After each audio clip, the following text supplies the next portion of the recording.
चलिए बेटा, आज रैप अप करेंगे चैप्टर। लास्ट लेक्चर है आज इसका।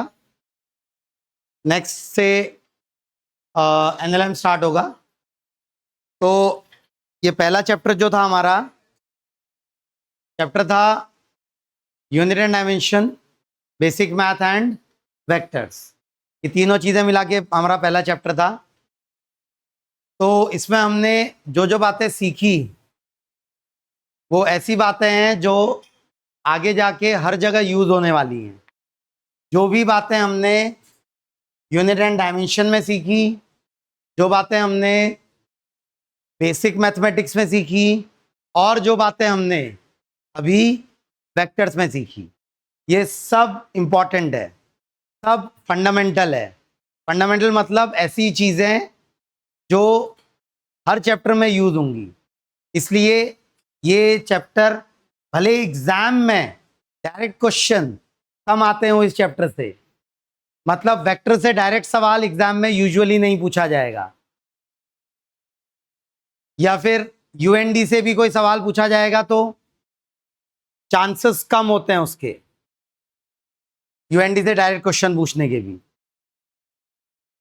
या बेसिक मैथ से तो पूछा ही नहीं जाता, क्योंकि मैथ्स तो अलग से सब्जेक्ट है, वो मैथ्स में पूछ लेंगे। तो इसलिए ये तीनों पार्ट जो हैं इस चैप्टर के, भले ही उनसे डायरेक्ट क्वेश्चन कम आते हो एग्जाम में, लेकिन तब भी ये बहुत बहुत इंपॉर्टेंट है, क्योंकि ये नॉलेज हम आगे लगातार यूज करने वाले हैं। तो शुरू करते हैं आज की क्लास क्वेश्चन से। ये 4 क्वेश्चंस हैं जो कि हाल के टाइम में आए हुए हैं नीट में और जेई में। 4 क्वेश्चन देखें ज़रा, जो नीट और जेई में आए हुए हैं। ये अभी नीट 2025 में आया है, मई 2025 में जो नीट का पेपर हुआ था, और क्वेश्चन का लेवल अच्छा है। जेई में भी आते हैं ऐसे सवाल। ये जो नीट में सवाल आया है 2025 में, तो जेई में भी इस लेवल का सवाल आ सकता है, बिल्कुल आ सकता है, आए हैं पहले भी। तो ये सवाल देख के आपको पता भी चलेगा कि जेई और नीट में बहुत ज़्यादा डिफरेंस नहीं है लेवल में, फिजिक्स में। हाँ, नीट में नंबर ऑफ क्वेश्चन ज़्यादा आते हैं, जेई में नंबर ऑफ क्वेश्चंस कम आते हैं। तो इसलिए जेई में जो क्वेश्चन आते हैं उनमें डिफ़िकल्ट या मॉडरेट क्वेश्चंस का नंबर ज़्यादा होता है, और नीट में मॉडरेट क्वेश्चंस का नंबर कम होता है और ईजियर क्वेश्चंस का नंबर ज़्यादा होता है। बस इतना सा अंतर है। लेकिन बाकी ये जैसे मॉडरेट लेवल का सवाल है, और ये सवाल नीट में आया है, बट जेई वालों को भी करना आना चाहिए। सिलेबस ऐसा नहीं है कि कोई अलग अलग सिलेबस है, सेम ही सिलेबस है। सवाल देखते हैं। सवाल यूनिट एंड डायमेंशन का है। A balloon is made of a material of surface tension S and its inflation outlet from where gas is filled in it has small area A. It is filled with a gas of density rho and takes a spherical shape of radius r. When the gas is allowed to flow freely out of it, if its radius small r changes from capital R to 0 in time capital T, if the speed Vr of the gas coming out of the balloon depends on radius small r की power a and capital T था time, जितने time में gas बाहर निकल रही थी, is proportional to s की power alpha, area की पावर बीटा, डेंसिटी की power gamma and capital R की power delta.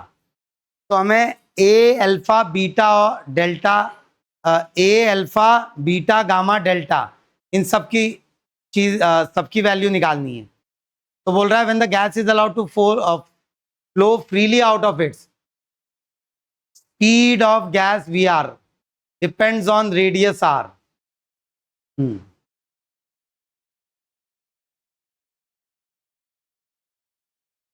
Alpha beta gamma और डेल्टा, पहले ये पता लगाते हैं alpha beta gamma delta.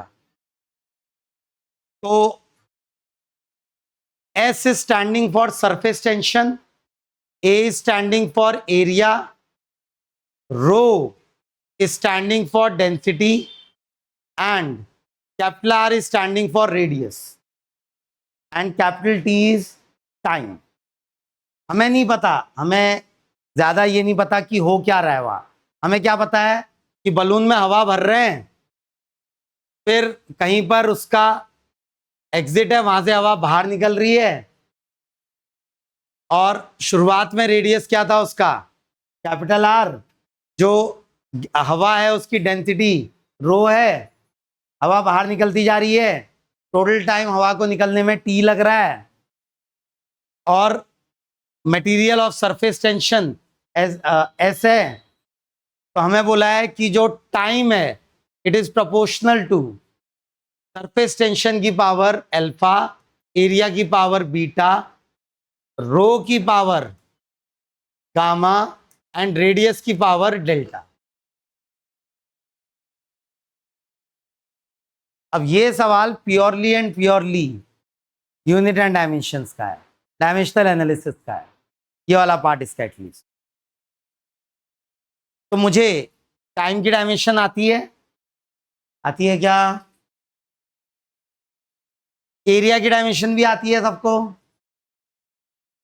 Density की डायमेंशन भी आती है, रेडियस की डायमेंशन भी आती है।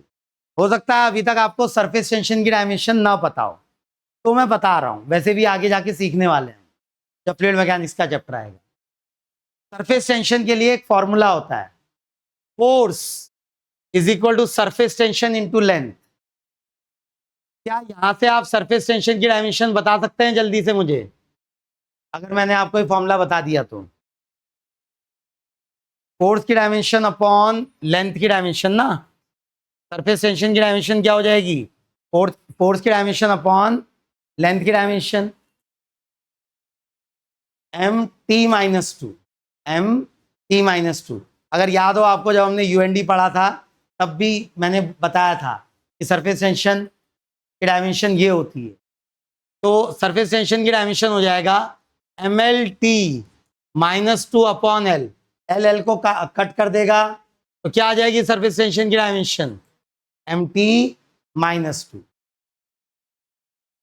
ठीक है, तो अगर टाइम पीरियड जो है वो इन चार चीजों पे इस तरीके से डिपेंड कर रहा है, प्रोडक्ट ऑफ पावर टाइप की रिलेशनशिप है, तो मैं क्या कर सकता हूं? मैं LHS की डायमेंशन को RHS की डायमेंशन से इक्वेट कर सकता हूं। LHS में केवल टाइम है, RHS में चार फिजिकल क्वांटिटीज हैं, उनकी डायमेंशंस में अल्फा बीटा गामा डेल्टा के टर्म आएंगे। तो शुरू करें।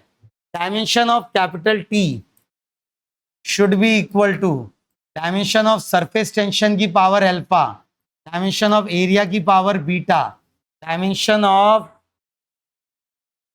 रो की power gamma, dimension of R की पावर डेल्टा। ठीक है, बोलिए। कैपिटल टी की डायमेंशन इज, कैपिटल टी मतलब M0 L0 T1। Surface tension की dimension MT minus two raise to the power alpha. Area की dimension L square raise to the power beta. Rho की dimension बोलिए बेटा, rho की dimension ml minus three raise to the power gamma. R की dimension L की power delta. तो M की dimension equate करूं पहले, 0 इज इक्वल टू होना चाहिए alpha plus gamma, 0 is equal to alpha plus gamma.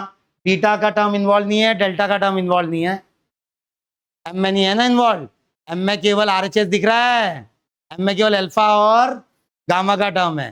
तो अल्फा प्लस गामा 0 होना चाहिए।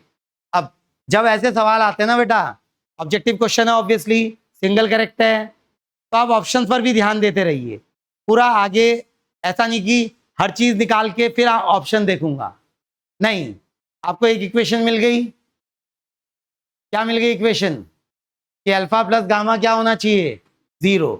इसके बेसिस पे आप ऑप्शंस को रिजेक्ट कर सकते हैं। कुछ ऑप्शंस, जैसे पहला ऑप्शन है, पहले में अल्फा 1/2 और गामा 1 दे रखा है, क्या अल्फा प्लस गामा 0 है क्या पहले ऑप्शन में? नहीं। तो फर्स्ट ऑप्शन को क्या कर सकता हूं मैं? रिजेक्ट कर सकता हूं। देख रहे हैं क्या? पहला ऑप्शन रिजेक्ट हो गया। मैंने अभी तक एल और टी में लिखी ही नहीं है, तब भी पहला ऑप्शन रिजेक्ट हो गया। दूसरे ऑप्शन पर ध्यान देता हूं। दूसरे ऑप्शन -1 है अल्फा और -1 है गामा। क्या अल्फा प्लस गामा 0 है दूसरे ऑप्शन के लिए? नहीं। तो ये भी रिजेक्ट हो गया। भाई अल्फा प्लस गामा वहां -1 हो गया ना, -1/2 -1/2 क्या हो गया? -1, वो भी रिजेक्ट हो गया। तीसरा वाला देखिए, क्या अल्फा प्लस गामा 0 है? हाँ है। तो अभी इसको रिजेक्ट नहीं कर सकते। बचा दिल्ली। दिल्ली पर भी नजर डाल दीजिए। क्या अल्फा प्लस गामा 0 है? नहीं है। तो दिल्ली भी रिजेक्ट हो गया। तो क्या आंसर मार्क कर देंगे? सिंपली कैलकाटा। टाइम बच गया हमारा। हमें एल में नहीं बनानी पड़ी इक्वेशन, एल की डायमेंशन में टाइम की डायमेंशन नहीं बनानी पड़ी, और ए की वैल्यू भी निकालने की जरूरत नहीं पड़ी। ऐसा होता है बेटा बहुत सवालों में। इसलिए ऑब्जेक्टिव क्वेश्चन जब कर रहे हैं तो ऐसा नहीं है कि पहले पूरा सवाल सॉल्व कर लें, एक एक चीज निकाल लें और उसके बाद ऑप्शन देखें। ऐसा भी करना पड़ता है कभी, बिल्कुल करना पड़ेगा ऐसा भी। जैसे मैथ्स के ज़्यादातर सवालों में ऐसा ही करना पड़ता है, वहाँ ऑप्शंस का कोई फायदा नहीं होता, कि रिजेक्ट ही नहीं होता कोई ऑप्शन वहाँ। लेकिन फिजिक्स और केमिस्ट्री के सवालों में बहुत बार ऑप्शंस क्या हो जाते हैं? रिजेक्ट हो जाते हैं। जैसे यहाँ 3 ऑप्शन रिजेक्ट हो गए एक ही इक्वेशन से, तो हमें आगे करने की ज़रूरत नहीं है। फिर भी एक बार कर लेते हैं। एल की डायमेंशन बोले 0 = 2 बीटा -3 गामा प्लस डेल्टा, या ना? एक बार ऑप्शन सी में वेरीफाई करें तो 2 बीटा, ऑप्शन सी को अगर वेरीफाई करूं यहाँ 0 = 2 beta -1 -3 into gamma is 1/2 plus delta is 7/2। हो रहा है नहीं हो रहा? सेटिस्फाई। -2 -3/2 -2 -3/2 is -7/2 plus 7/2 is 0। हो रहा है सेटिस्फाई? समझ रहे हैं? जस्ट वेरीफाई किया मैंने। ऐसी टाइम की डायमेंशन भी LHS में 1, RHS में -2 अल्फा, केवल -2 अल्फा। तो अल्फा आ गया -1/2, है नहीं है? अल्फा -1/2 है उस ऑप्शन में, तो ये भी हो रहा है सेटिस्फाई। मतलब वो जो ए वाला था वो तो फालतू डराने के लिए दिया था उसने आपको, उसका कोई यूज ही नहीं है। कि जो स्पीड से बाहर निकल रहा है वो किस पावर पर प्रोपोर्शनैलिटी है, स्पीड की, रेडियस की किस पावर पर प्रोपोर्शनैलिटी है, वो फालतू डराने के लिए दिया था। और ये आया हुआ सवाल है बेटा अभी लेटेस्ट में। बढ़ो आगे। और इस लेवल का सवाल बिल्कुल आ सकता है जेई में भी, भले ही नीट में आया है। ये सवाल जेई में आया हुआ है अभी 21 जनवरी 2026, अभी इसी साल जेई में आया हुआ है शिफ्ट 1 में। देखिए सवाल, कंसिडर द बर्नौली इक्वेशन। हो सकता है आपको अभी तक बर्नौलीज इक्वेशन पता ना हो, बिल्कुल कोई ज़रूरत नहीं है बर्नौली इक्वेशन का पता होने की इस क्वेश्चन को सॉल्व करने के लिए। नाम पे मत जाइए, कुछ भी नाम दिया उसने, इट डजेंट मैटर। आप इक्वेशन पर ध्यान दीजिए। इक्वेशन क्या दी है? वो इक्वेशन के नाम केवल डराने के लिए दे रहा है आपको। आप इक्वेशन पर ध्यान दीजिए। इक्वेशन में पहले ब्रैकेट में क्या है बेटा? पहले ब्रैकेट में P + A/BT²। P नोन है, P is what? Pressure. P stands for pressure.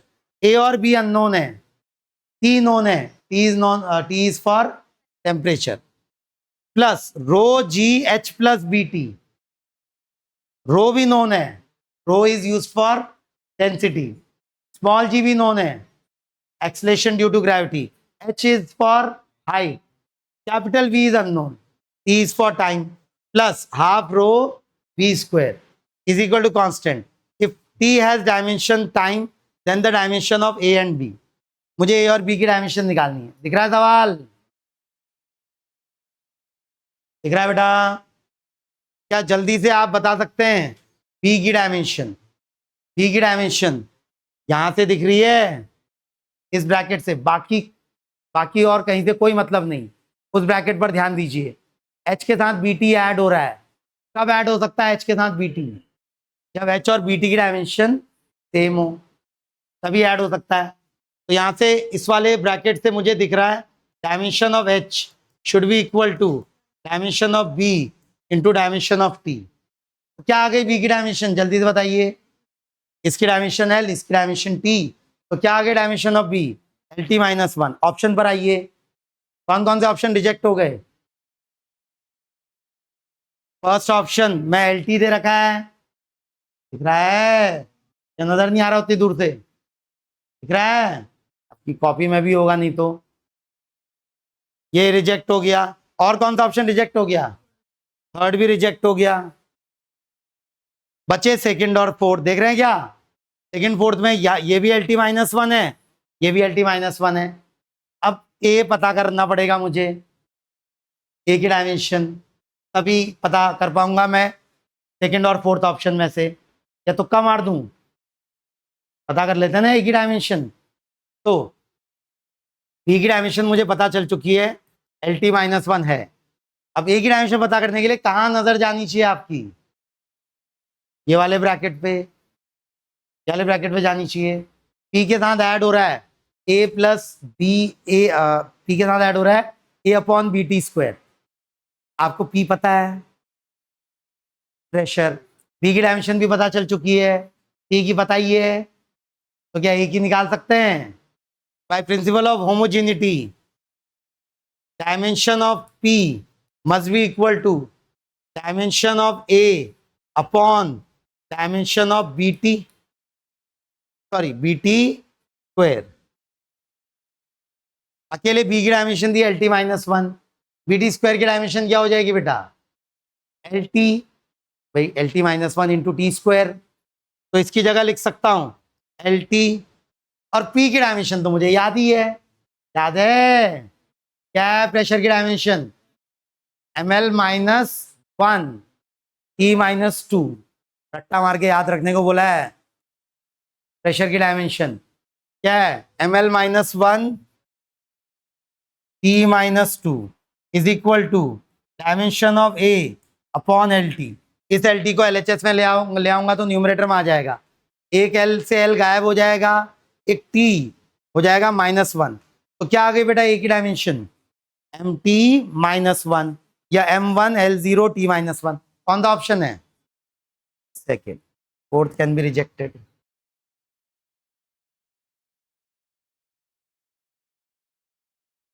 समझे? क्या इस लेवल का सवाल नीट में नहीं आ सकता? बिल्कुल आ सकता है, जेई में तो आ ही रहा है, और नीट में भी आ सकता है इस लेवल का सवाल, कोई डिफरेंस नहीं है। पढ़ो आगे। नेक्स्ट,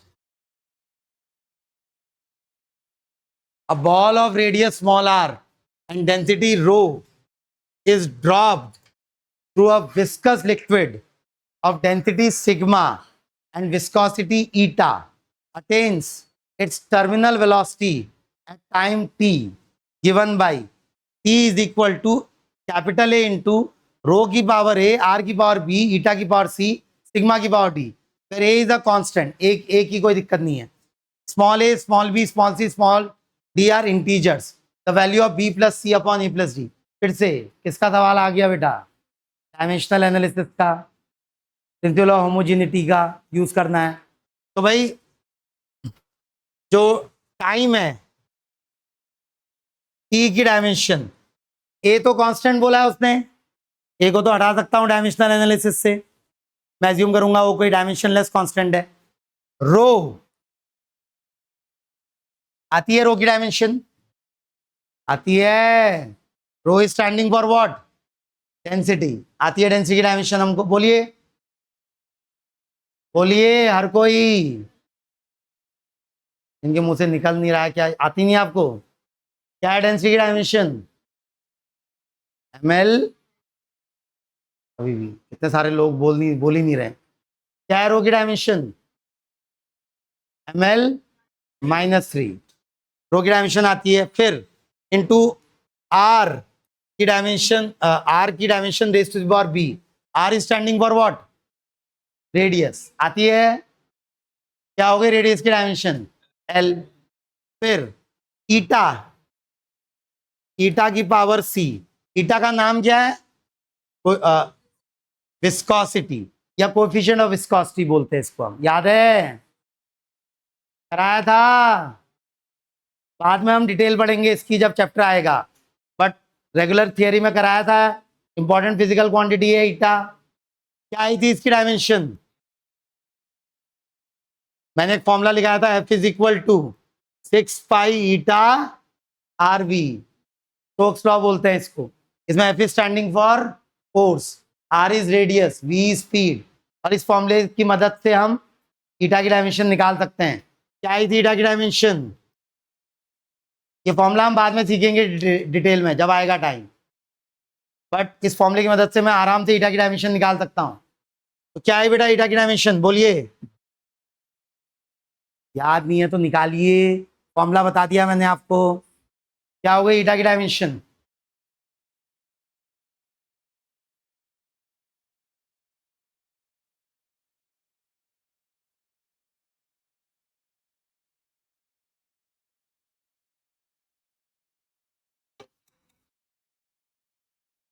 क्या ईटा की डायमेंशन? बोलिए बेटा। ml minus one, P minus one, ये आती है। आई? याद नहीं है तो निकालना तो आना चाहिए, फॉर्मूला दे दिया तो ईटा की डायमेंशन भी पता है मुझे। और आखिरी टर्म क्या है? Sigma. Sigma raise to the power D. Sigma किसे बोला है उसने? वो भी डेंसिटी है, वो भी डेंसिटी है ना? Sigma is density of liquid. Rho भी डेंसिटी था, सिग्मा भी डेंसिटी था। शुरू करें अब। एलएचएस की डायमेंशन शुड बी आरएचएस की डायमेंशन। एलएचएस में पूरा बोलिए dimension. m0 l0 t1, m0 l0 t1 should be equal to RHS. ध्यान से देखें, अगर रो और सिग्मा दोनों डेंसिटी हैं तो दोनों को कंबाइन कर सकता हूं। क्या डायमेंशन होती है डेंसिटी की? ml माइनस 3, और एक की पावर a रेज्ड है, एक की पावर d रेज्ड है, तो दोनों आपस में क्या हो जाएंगी? ऐड हो जाएंगी। तो इसको लिख सकता हूं ml minus 3 raise to the power a plus D.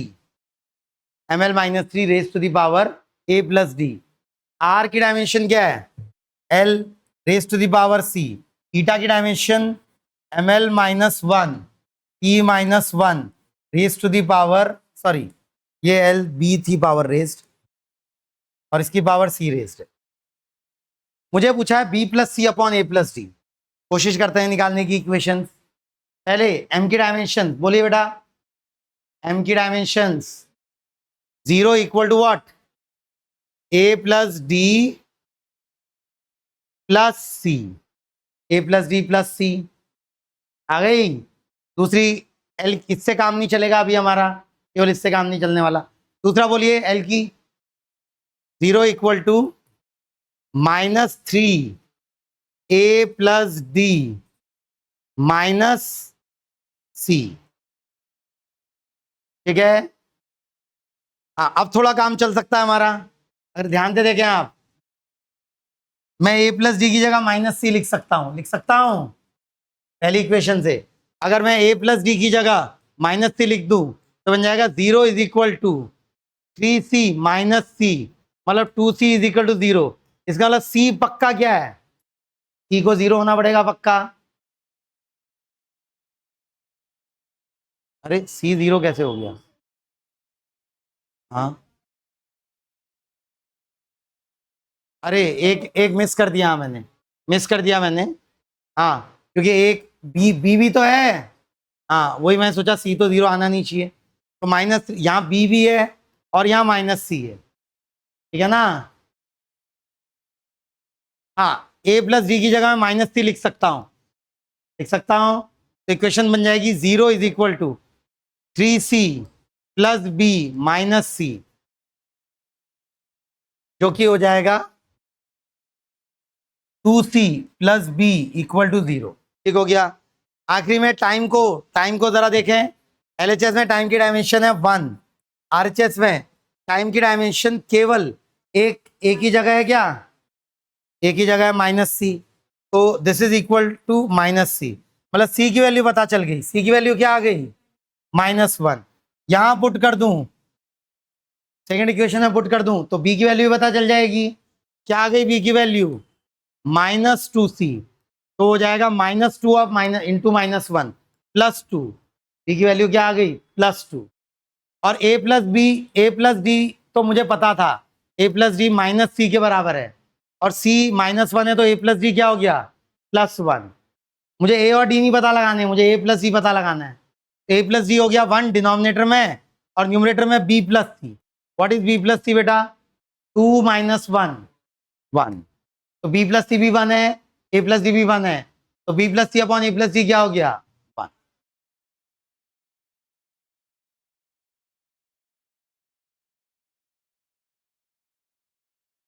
बेटा अब भी आया हुआ सवाल है ये, देख रहे हैं 2026 मेंस में आया हुआ सवाल है, अभी जनवरी में।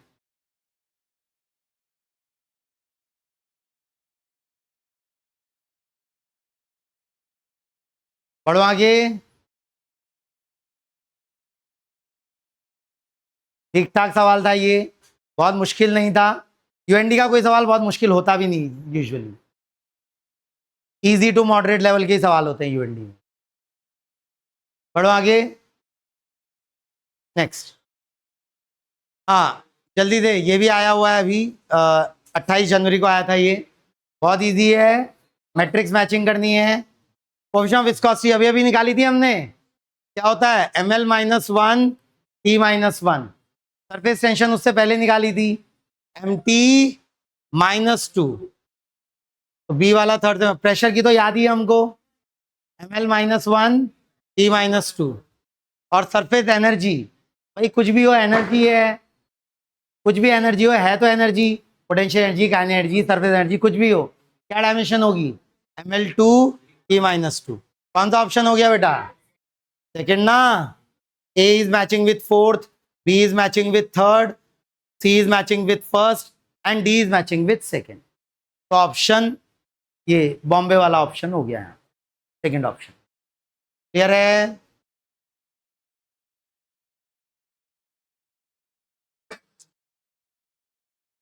तो अगर आप देखें बेटा, तो अभी ये जो मैंने करवाया आपको तीनों सवाल, तो वेक्टर का कोई भी सवाल नहीं करवाया, क्योंकि कोई सवाल आया ही नहीं अभी वेक्टर का डायरेक्ट।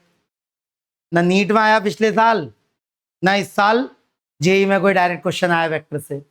बट इसका मतलब ये नहीं है कि वेक्टर अनइम्पॉर्टेंट है, वेक्टर बहुत बहुत इंपॉर्टेंट है, क्योंकि अगला चैप्टर एनएलएम हम बिना वेक्टर के सोच ही नहीं सकते करने का। इसीलिए वेक्टर पहले पढ़ा ना हमने। वेक्टर पहले क्यों पढ़ाया गया अभी आपको? क्योंकि जस्ट अगले चैप्टर में यूज होने वाला है उसका। 10th तक आपने वेक्टर नहीं पढ़ा होगा मोस्ट प्रोबेबली, लेकिन अभी जो वेक्टर पढ़ाया है उसका यूज करना आना चाहिए।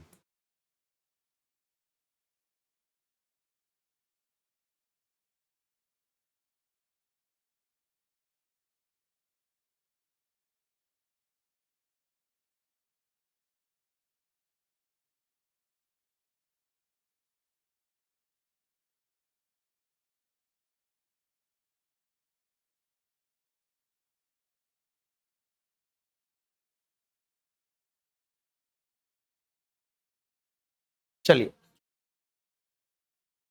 कुछ एक्स्ट्रा प्रैक्टिस करेंगे वेक्टर्स की।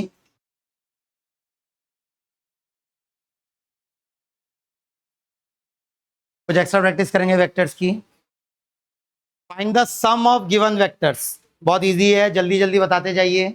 ओरल क्वेश्चन हैं शुरुआत में। हाँ, ये दो वेक्टर्स हैं, इन दो वेक्टर्स का सम बताना है। बोलिए क्या हो गया इन दोनों का सम? आई को आई कैप से, जे को जे कैप से, कितना हो गया? I cap plus 3 J cap. फिर इन दो का सम बताइए बेटा, जल्दी, नजर आ रहा है सबको? 3 आई कैप प्लस 6 जे कैप, इन दोनों का सम बताइए ध्यान से। जे कैप अकेला ही है, तो जे कैप, आई कैप का कोई टर्म है नहीं, और के कैप माइनस के कैप, आई कैप के कैप को के कैप से ही ऐड करेंगे। इनका बोलिए माइनस आई कैप, अब जे को के से नहीं कर देंगे ऐड, ठीक है, प्लस 4 जे cap plus 2 k cap. Simply addition subtraction करना है जब आई कैप जे कैप के कैप की फॉर्म में दिए वेक्टर, उससे तो रूल सिंपल सा है, आई कैप को आई कैप के साथ, जे कैप को जे कैप के साथ, और के कैप को के कैप के साथ ही ऐड या सब्ट्रैक्ट कर सकते हैं। Next, find unit vector that has same direction as the given vector. मतलब यूनिट वेक्टर निकालना है हमको गिवन वेक्टर का। वेक्टर हमें गिवन है, पहला वेक्टर है 9 I cap minus 5 J cap. बोलिए इस वेक्टर का यूनिट वेक्टर, पहले वाले वेक्टर का यूनिट वेक्टर। यूनिट वेक्टर निकालने के लिए सिंपली गिवन वेक्टर को क्या करना पड़ता है, उस वेक्टर के मैग्नीट्यूड से डिवाइड करना पड़ता है। कौन से फॉर्मूले की बात कर रहा हूं मैं, A cap is equal to what बेटा, A vector divided by magnitude of A, mod of A. बोलिए, बोलना शुरू करिए। तो इसकी डायरेक्शन यूनिट वेक्टर सिंपली क्या हो जाएगा, बोलिए न्यूमरेटर, बोलिए एज इट इज होगा न्यूमरेटर, बट डिनोमिनेटर में क्या क्या आएगा, उस वेक्टर का मैग्नीट्यूड। तो न्यूमरेटर में होगा 9 I cap minus 5 J cap divide, बोलिए मैग्नीट्यूड, बोलिए उस वेक्टर का रूट ऑफ 106, 81 प्लस 25 रूट के अंदर 9 का स्क्वायर प्लस 5 का स्क्वायर, तो रूट ऑफ 106। हाँ ये बोलिए 12 आई कैप माइनस 5 जे कैप की डायरेक्शन का unit vector 12 I cap minus 5 J cap divided by 13। 12 square is 144, 5 square is 25, 144 plus 25 is 169, जिसका रूट होता है 13। हाँ इसका यूनिट वेक्टर बोलिए बेटा, इस वेक्टर की डायरेक्शन का यूनिट वेक्टर। बेटा जिसको बोलना नहीं है वो घर से क्लास अटेंड कर ले, क्लास में क्यों आते हैं फालतू में, क्लास में आ रहे हैं तो रिप्लाई करिए 8 I cap minus J cap plus 4 k cap divided by root of 64 plus 1 plus 16। 64 plus 1 is 65 plus 16 is 81। 81 बढ़िया नंबर है, परफेक्ट स्क्वायर है, तो 9। पढ़ो आगे।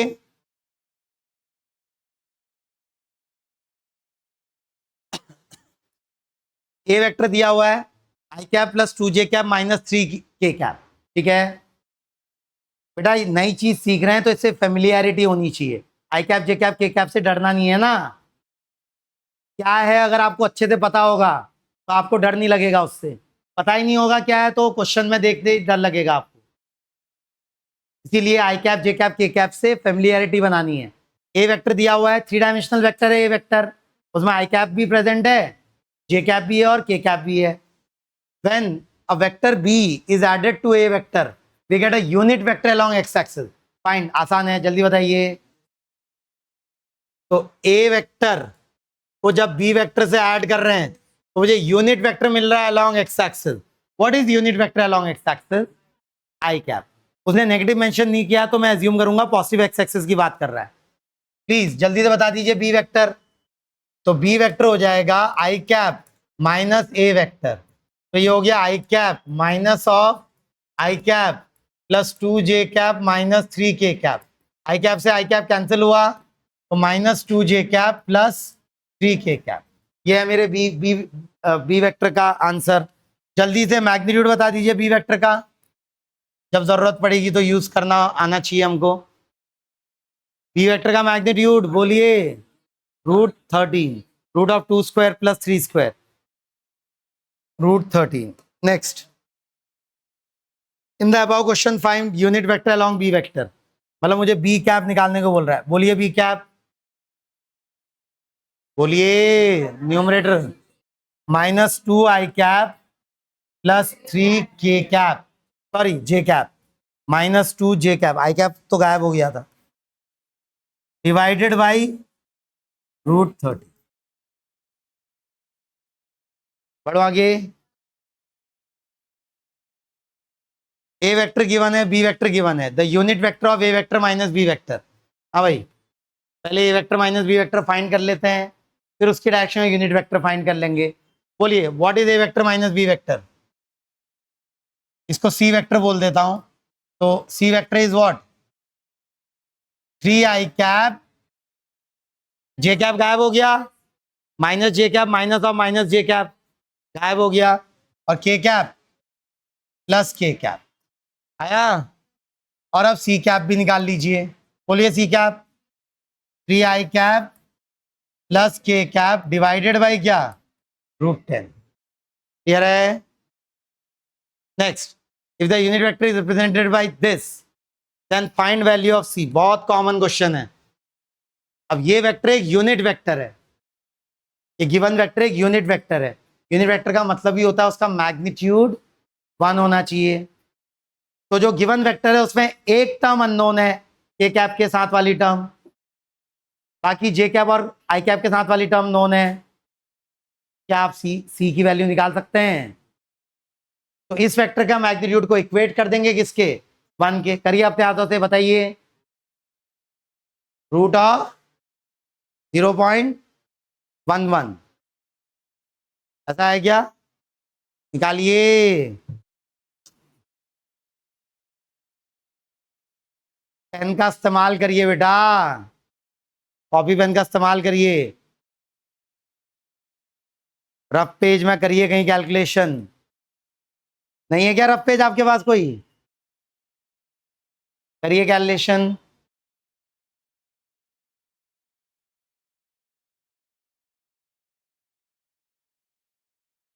तो मुझे चाहिए रूट ऑफ 0.5 का स्क्वायर प्लस 0.8 का स्क्वायर प्लस सी का square should be equal to 1 ना। स्क्वायरिंग कर दो दोनों साइड और कैलकुलेशन करिए सिंपल सी। बताइए आंसर सी क्या आ रहा है? Root of 0.11 0.11 root of 0.11। बेटा अपने हाथों से निकालिए, किसी और की बात पे क्यों भरोसा कर रहे हैं? रूट ऑफ 0.11 देखिए, नहीं केवल अपने हाथों से निकालिए, कैलकुलेशन करिए। कैलकुलेशन इंटीग्रल पार्ट है बेटा हमारी तैयारी का। कैलकुलेशन करे बिना चीजें नहीं होती, ना फिजिक्स में, ना मैथ्स में, ना केमिस्ट्री में। हर जगह ये आती है ना कैलकुलेशन, तो कहीं ज्यादा कहीं कम, लेकिन आएगी तो सही। ये हो गया 0.25 plus 0.64 plus C square equal to 1। तो C square is equal to 1 minus 98, तो ये आ गया 0.11। तो सी की वैल्यू आ रही है रूट ऑफ 0.11। नेक्स्ट, हाँ, two particles A and B move along the line x plus 2y equal to 3। अब मेरे कोऑर्डिनेट स्पेस में x और y की लीनियर इक्वेशन, स्ट्रेट लाइन की इक्वेशन होती है, पता है सबको। तो A पार्टिकल इस लाइन के अलोंग मूव कर रहा है और B पार्टिकल इस लाइन के अलोंग मूव कर रहा है। दोनों के पाथ की इक्वेशन दे रखी है, किस किस पाथ में मूव कर रहे हैं दे रखी है। बोल रहा है their position vector at the time of meeting, मतलब इन दोनों लाइंस का इंटरसेक्शन पॉइंट पता करना है मुझे और फिर उसका पोजीशन वेक्टर लिखना है। अब इंटरसेक्शन पॉइंट कैसे पता लगा सकता हूं? सिंपल, लीनियर इक्वेशंस हैं, जो उन दोनों इक्वेशंस को एक्स और वाई की सेम वैल्यू सेटिस्फाई करेगी, वही तो लाइंस का क्या होगा बेटा? Meeting point. जो भी मीटिंग पॉइंट होगा, मतलब क्या हुआ? अलजेब्रा की फॉर्म में क्या मतलब हुआ? इन दोनों लीनियर इक्वेशन का जो सोल्यूशन होगा वही इन दोनों लाइंस का क्या होगा बेटा? Meeting point. क्या आपको linear equation in 2 variable solve करना आता है? आता है? जैसे एक्स और वाई में ये लीनियर इक्वेशन है, तो किसी एक को गायब करना करेंगे हम, तो एक पहला अननोन पता चलेगा, फिर वापस पुट कर देंगे, दूसरा अननोन पता चलेगा। बताइए बताइए, एक्स की क्या वैल्यू, वाई की क्या वैल्यू?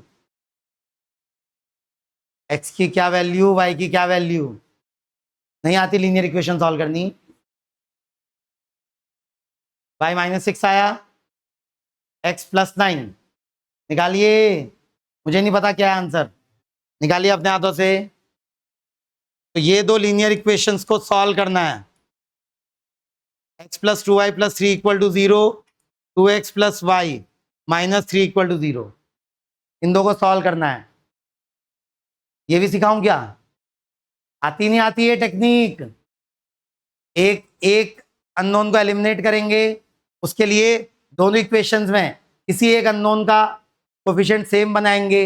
जैसे यहाँ ऊपर वाले में 2 है y का, नीचे वाले में भी 2 बनाने के लिए नीचे वाली पूरी इक्वेशन को 2 से मल्टीप्लाई कर देता हूं। अब दोनों इक्वेशन को क्या कर दूं आपस में?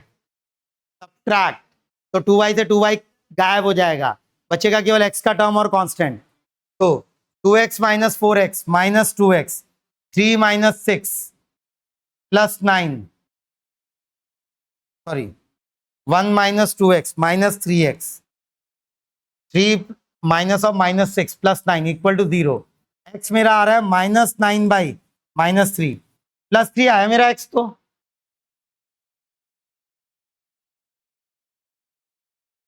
नहीं क्या? किसी का कुछ और आया था अभी? मतलब लीनियर इक्वेशन भी सॉल्व नहीं हो पा रही है? हाँ, इक्वेशन ही गलत लिख दी थी। वाह, +3 आ रहा है। भाई कैसे पता करें? किसी भी एक इक्वेशन में पुट कर दीजिए, किसी भी एक इक्वेशन में पुट कर दीजिए, तो यह आ जाएगा 3 + 2y + 3 = 0। तो 2y = -6, तो y मेरा -3 आ रहा है बेटा, x +3 आ रहा है, y -3 आ रहा है। तो दोनों पार्टिकल्स के मीटिंग पॉइंट के कोऑर्डिनेट्स हैं 3, -3 है। पोजीशन वेक्टर क्या होगा इस कोऑर्डिनेट का? 3i cap -3j cap. Position vector क्या होता है? टेल ओरिजिन पे होती है, हेड जहां पे प्रेजेंट हो पार्टिकल। मीटिंग पॉइंट क्या है उनका? 3, -3, एक्स वाई कोऑर्डिनेट की फॉर्म में। तो वेक्टर की फॉर्म में क्या हो गया? Position vector. जिस पॉइंट पे वो मीट कर रहे हैं उसका पोजीशन वेक्टर क्या हो गया? 3i cap -3j cap. समझे? पोजीशन वेक्टर याद है? कराया था बेटा थियरी में, पोजीशन वेक्टर, डिस्प्लेसमेंट वेक्टर कराया था ना। नेक्स्ट, जल्दी से A.B निकालिए, शुरू करें। A.B नजर आ रहा है? ए वेक्टर बी वेक्टर कंफर्टेबल होने चाहिए बेटा A.B निकालने में, डॉट प्रोडक्ट ऑफ 2 वेक्टर्स निकालने में कंफर्टेबल होने चाहिए। जल्दी बोलिए, इसका डॉट प्रोडक्ट, इन दोनों वेक्टर्स का डॉट प्रोडक्ट कैसे निकालते हैं? डॉट प्रोडक्ट आई कैप वाले को आई कैप से मल्टीप्लाई करते हैं, जे कैप वाले को जे कैप से मल्टीप्लाई करते हैं। बोलिए, 4 3 12 -1 + 6, सॉरी -6, तो क्या आ गया डॉट प्रोडक्ट इन दोनों का? 6 + 6 आ रहा है। हाँ, इन दोनों का बोलिए डॉट प्रोडक्ट, इन दोनों का डॉट प्रोडक्ट बोलिए बेटा। आई कैप का आई कैप से 15, जे कैप का टर्म ही नहीं है पहले वाले में, तो 0, तो 0 आएगा। और के कैप का के कैप से -2 + 10 कितना हो गया? -20, क्या आ गया ये? -5। दिख रहा है क्या? अच्छा, नेगेटिव डॉट प्रोडक्ट आने का मतलब क्या हुआ बेटा, कोई बताएगा मुझे? अच्छा, पहला डॉट प्रोडक्ट पॉजिटिव आया, दूसरा डॉट प्रोडक्ट नेगेटिव आया, मतलब क्या होता है पॉजिटिव डॉट प्रोडक्ट आने का, और मतलब क्या होता है नेगेटिव डॉट प्रोडक्ट आने का?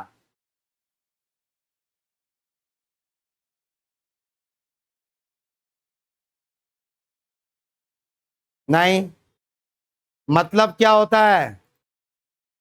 मतलब बोलिए बेटा। डॉट प्रोडक्ट पॉजिटिव आने का मतलब क्या होता है दो वेक्टर्स के, और डॉट प्रोडक्ट नेगेटिव आने का क्या मतलब होता है? हाँ, क्या? Acute angle and obtuse angle. अरे जीरो आने का क्या मतलब होता है डॉट प्रोडक्ट? दोनों वेक्टर्स परपेंडिकुलर हैं। तो पॉजिटिव आने का क्या मतलब होगा कि कॉस थीटा पॉजिटिव है, याद है? A dot B is mod of A mod of B cos theta. Mod of A तो पॉजिटिव ही है, मॉड ऑफ बी तो पॉजिटिव ही है।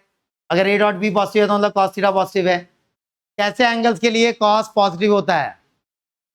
Acute angle. तो मतलब क्या हुआ इस बात का कि angle between A vector and B vector is acute. ये मतलब है बेटा इस बात का। इसका मीनिंग बताइए। इन दो वेक्टर्स के बीच का एंगल पक्का क्या है? ऑब्ट्यूस। नेगेटिव डॉट प्रोडक्ट आया, नेगेटिव डॉट प्रोडक्ट आया, इसका मतलब angle between A vector and B vector is what? Obtuse. Is obtuse. जल्दी से इनका डॉट प्रोडक्ट भी निकाल दीजिए बेटा। बोलिए। आई को आई, जे का है नहीं टर्म वहां, और के को के, -27 क्या आया डॉट प्रोडक्ट? -22 आया। मतलब इन दोनों वेक्टर्स के बीच का एंगल भी ऑब्ट्यूस है।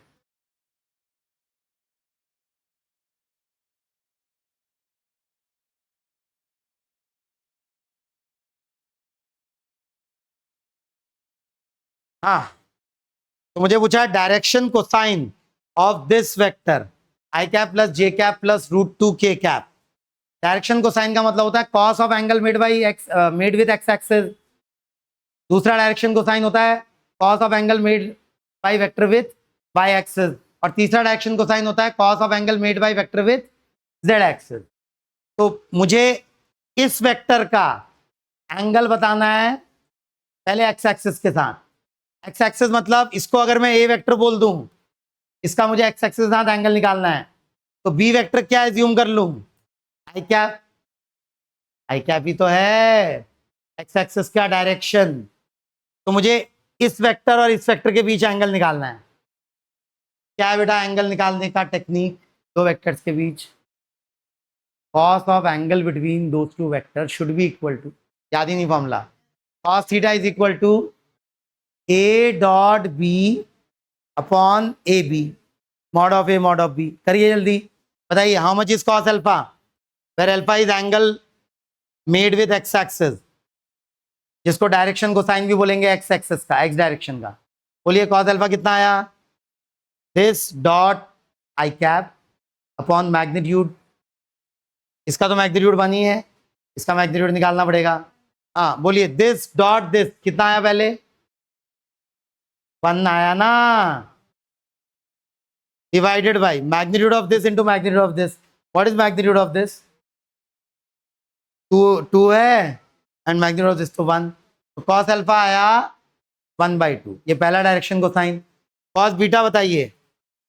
कॉस बीटा, कॉस बीटा भी 1/2 ही आ रहा है, क्योंकि 1 इंटू जे कैप के साथ करना पड़ेगा ना इस बार। तो 1 into 1 will be 1 divide by magnitude 2 था। कॉस गामा बता दीजिए जल्दी से।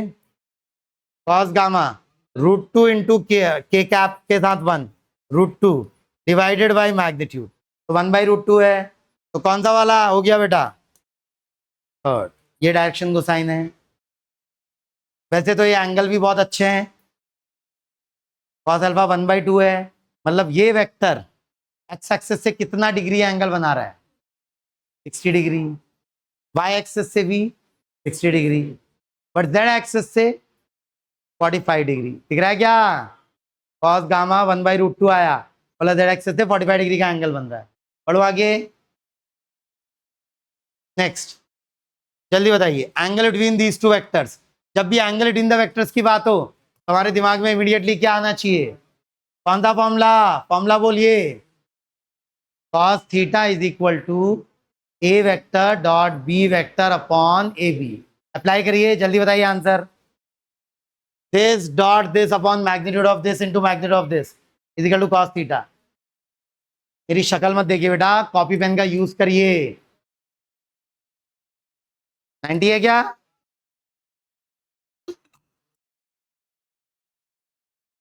ये भी 90 है। इन दो वेक्टर्स के बीच का एंगल भी 90 है क्या? लग तो नहीं रहा। लग रहा है? इनके बीच का एंगल नजर नहीं आ रहा हमको, बट हम निकाल सकते हैं with the help of formula of cos theta. बेटा मेरी शक्ल क्यों देख रहे हैं? क्या हो जाएगा मेरी शक्ल देख के? सॉल्व करिए पेपर में, किसी भी रफ पेपर में सॉल्व करिए। तो कॉस थीटा, क्या अभी तक स्कूल में ऐसे ही पढ़ाई करते थे क्या आप? बस टीचर की शक्ल देखते रहते थे? हाँ, और बोर्ड को देखते रहते थे बस? ऐसे ही करते थे क्या पढ़ाई अभी तक? अगर ऐसे करते थे तो बदलना पड़ेगा अभी आपको। क्लास में टीचर की शक्ल नहीं देखनी है, या केवल बोर्ड को नहीं देखना है, यूज करना है अपने कॉपी पेन को। हाँ, cos theta is equal to this dot this 5 minus 3 minus 2। भाई ये तो अच्छी बात हो गई, नीचे के कुछ कैलकुलेट करने की जरूरत ही नहीं है क्योंकि 0 आ गया। इसका मतलब थीटा है 90 डिग्री। क्या ये भी 90 आ रहा है? 90 आ रहा है क्या ये भी? नहीं। जरा देखें इसके लिए अगर देखें तो cos theta will be equal to dot product उनका, बोलिए dot product. 7 6 42 plus 28 minus 12। Calculate कर लेंगे अभी, डिवाइडेड बाई पहले वाले का मैग्नीट्यूड इंटू दूसरे वाले का मैग्नीट्यूड। बोलिए पहले वाले का क्या? 24, सॉरी, हाँ 28 नहीं 24। फिर ये तो ये 0 नहीं आया, इसलिए ये दोनों एंगल 90 डिग्री परपेंडिकुलर नहीं है। तो देखें जरा क्या आता है। बोलिए मैग्नीट्यूड, बोलिए पहले वेक्टर का। Under root of 6 square plus 6 square plus 3 square. थोड़ा दिमाग लगाएंगे तो 3 स्क्वायर को रूट के बाहर निकाल सकते हैं। 3 स्क्वायर कॉमन लेके रूट के बाहर 3 बनेगा, तो रूट के अंदर क्या बच गया? 2 स्क्वायर प्लस 2 स्क्वायर प्लस 1। नहीं, क्या होता है 2 square plus 2 square plus 1 square? 9। Root के अंदर 9 बचा, बहुत ही अच्छा नंबर है। इनटू मैग्नीट्यूड ऑफ सेकेंड, दिख रहा है? Root of 7 square plus 4 square plus 4 square कितना हुआ बेटा? Root of what? 49 plus 16 plus 16, 49 plus 32, 49 plus 32 is 81। ये भी बहुत सुंदर नंबर है। हाँ क्या आया? cos theta 42 plus 24 minus 12, 42 plus 12, 42 plus 12 is 54 divided by 3 into 9। 9 6 जा 1 जा 2 जा, तो 2/3 cos थीटा आ गया 2/3। स्पेशल एंगल तो नहीं है बट है ना कुछ, जो भी है cos थीटा 2/3। इसको लिखने का दूसरा तरीका है, theta is equal to cos inverse 2/3। ऐसे लिखेंगे अगर थीटा बोला जाए तो। कैलकुलेशन करिए बेटा अपने हाथों से। मैं बोर्ड पे कैलकुलेशन करूंगा तो उससे आप इंप्रूव नहीं होने वाले होंगे क्या? मैं बोर्ड पे कैलकुलेशन करूंगा तो उससे आप इंप्रूव नहीं होने वाले जब तक आप खुद नहीं करेंगे अपनी कैलकुलेशन। अपने हाथ से करनी पड़ेगी कैलकुलेशन। और अभी थियरी नहीं चल रही है कि सुनते रहना है, प्रैक्टिस चल रही है ना। ये प्रैक्टिस में सुनना नहीं है, सुनना भी है पर साथ में करना है ना। हाँ, show that this is perpendicular to this. Perpendicular है नहीं है ये? कैसे कैसे वेरीफाई कर सकता हूं मैं? डॉट प्रोडक्ट चेक कर लेते हैं दोनों का। क्या आ गया इन दोनों का dot product? 2 into 5 10, 2 into -4 -8, -1 into 2 -2, क्या आ गया बेटा ये 0। तो मतलब परपेंडिकुलर हैं एक दूसरे के। Next, resultant of two vectors p vector and q vector is r vector. If p vector is doubled, then the new resultant vector is perpendicular to p vector. Then r vector is, diagram वाला सवाल है ये, diagram draw करना आना चाहिए आपको, parallelogram law, triangle law आना चाहिए। बोल रहा है p vector, resultant of p vector and q vector is r vector. If q vector is doubled, then the new resultant vector is perpendicular to p vector। तो ये draw कर देता हूं p वेक्टर, ठीक है, p वेक्टर ड्रॉ कर दिया, ठीक है। अब q वेक्टर, एक काम करता हूं मैं, ऐसा लूं, अगर ट्रायंगल लॉ में लूं तो q वेक्टर को डबल जब कर रहा हूं तब रिजल्टेंट वेक्टर डबल हो रहा है, देख रहे हैं क्या। तो अब ये q वेक्टर आधा ही ड्रॉ करता हूं, ये q वेक्टर, डायग्राम समझ रहे हैं कैसे ड्रॉ कर रहा हूं। q वेक्टर मैंने अभी आधा ही ड्रॉ किया, और फिर इसको जब डबल कर दिया, ये फिर से q वेक्टर हो गया, तो ये q vector plus q vector 2q vector हो गया। तब उसका p वेक्टर के साथ रिजल्टेंट तब क्या आ रहा है, परपेंडिकुलर आ रहा है, ये दे रखा है मुझे।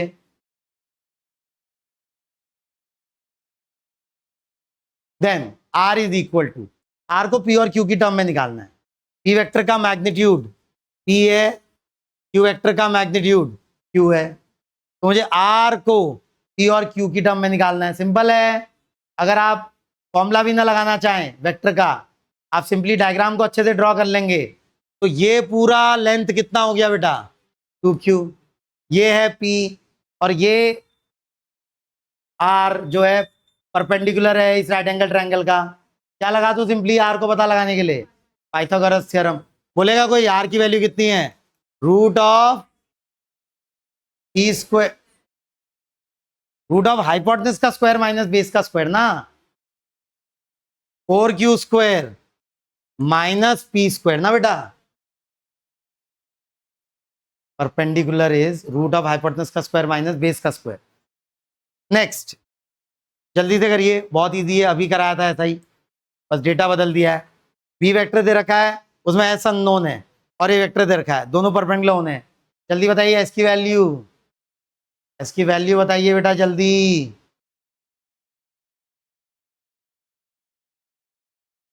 एस की वैल्यू बताइए जल्दी।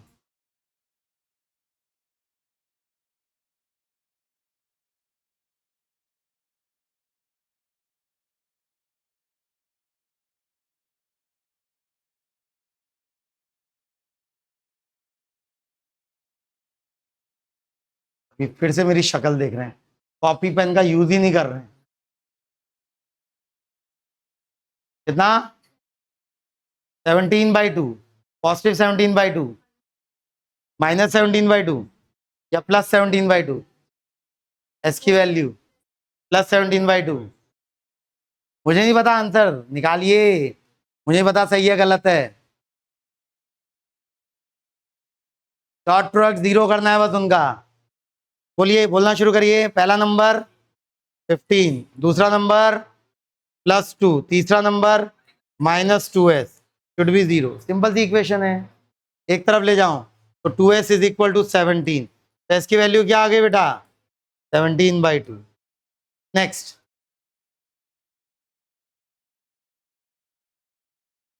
ए वेक्टर दिया हुआ है,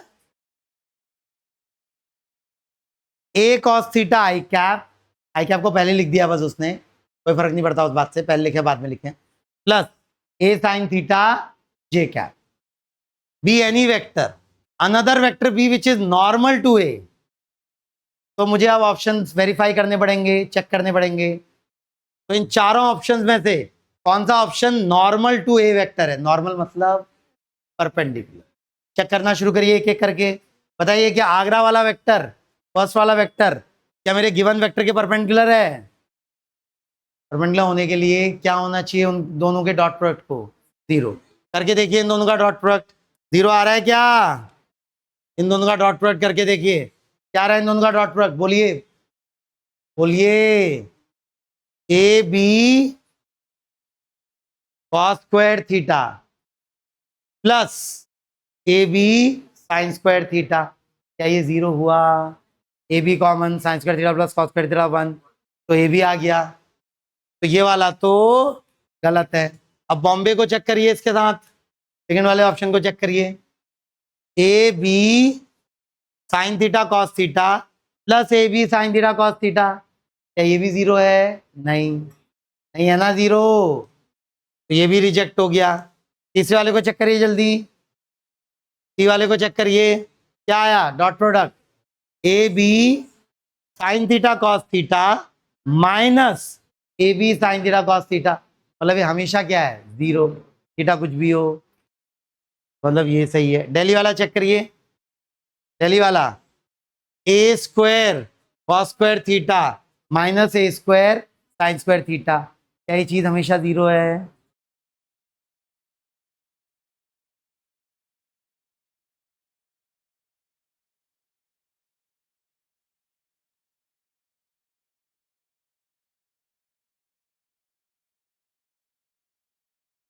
अगला, what is the component of 3i cap plus 4j cap along i cap plus j cap? ऐसे सवाल कैसे करते हैं, ध्यान से देखेंगे। मान लेते हैं ये है a वेक्टर और ये है b वेक्टर। बोल रहा है find the component of a vector along b vector. What is the magnitude of component of a vector along b vector? It will be a cos theta, और a cos theta को लिखने का तरीका क्या है? a vector dot b vector upon magnitude of b। इससे आपको मिल जाएगा component of A vector along B vector का मैग्नीट्यूड।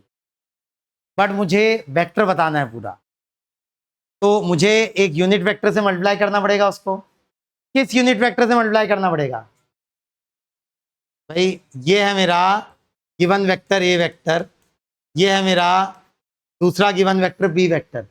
मुझे पता लगाना है component of A vector along B vector. ये अगर एंगल थीटा है इनके बीच, तो इसका इधर को कंपोनेंट का मैग्नीट्यूड ए कॉस थीटा होगा ना। ए कॉस थीटा को मैं ऐसे लिख सकता हूं, बट मुझे वेक्टर भी दिखाना है, डायरेक्शन भी दिखानी है, तो मैग्नीट्यूड को किससे मल्टीप्लाई कर दूं? यूनिट वेक्टर से इस डायरेक्शन के, और इस डायरेक्शन का unit vector is simply B cap.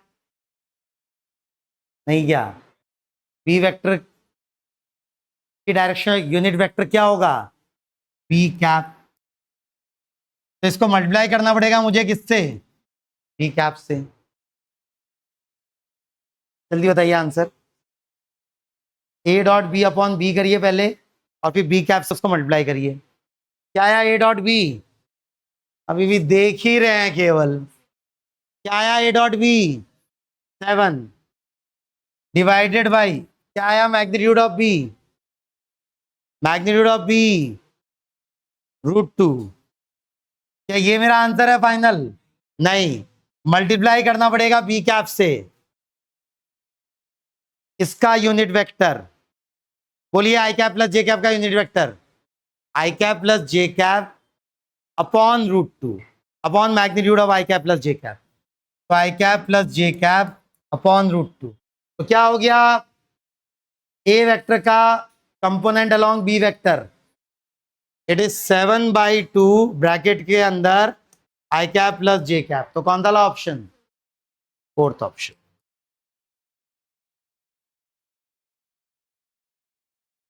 मुश्किल लग रहा है आप लोगों को? तो जवाब क्यों दे रहे हैं फिर? चलिए लास्ट 2 क्वेश्चन बताइए जल्दी। अभी मैं क्रॉस प्रोडक्ट नहीं करा रहा हूं बेटा ज्यादा, ये क्रॉस प्रोडक्ट का अभी इमीडिएटली ज्यादा यूज भी नहीं है, ठीक है, बट आएगा बाद में प्रैक्टिस में भी क्रॉस प्रोडक्ट। हाँ, the angle between 2 vectors this and this, बोलना शुरू करिए। एंगल बिटवीन द वेक्टर्स 90 है, हाँ साफ साफ दिख रहा है। डॉट प्रोडक्ट क्या आ रहा है इनका? 9 + 16 - 25, कुछ करने की भी जरूरत नहीं है, पेन भी उठाने की जरूरत नहीं है। Next, the angle between this vector makes with Y axis, बता दीजिए जल्दी से।